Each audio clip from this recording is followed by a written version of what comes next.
பாதை தேனி புதிய பேருந்து நிலையத்திலிருந்து மதுரை நோக்கி செல்லும் சாலை, குறிப்பாக ஐடி வளாகத்தை ஒட்டி சென்று மதுரை சாலையை இணைக்கும் பாதை கடந்த 6 மாதங்களாக மோசமான நிலையிலேயே உள்ளது. சாலையில் பல இடங்களில் குண்டும் குழியுமாகி, சமீபத்தில் பெய்த மழையால் சேரும் சகதியுமாகி, மக்கள் மற்றும் வாகன ஓட்டிகள் கடும் அவதியை அனுபவித்து வருகின்றனர்.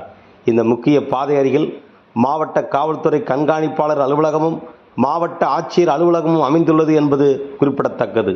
இதுபோன்ற நிலையிலும் சாலை பராமரிப்பில் அலட்சியம் காட்டப்படுவது குறித்து சமூக ஆர்வலர்கள் கடும் எதிர்ப்பு தெரிவித்துள்ளனர். இது குறித்து தேனி நகர அமைப்பாளர் திரு கனகபாண்டி அவர்கள் பேசுகையில், ஒருமுறை ஆட்சியரும் மாவட்ட காவல்துறை கண்காணிப்பாளரும் இந்த பாதையில் பயணம் செய்தால் மக்கள் எதிர்நோக்கும் துயரம் அவர்களுக்கு புரியும்.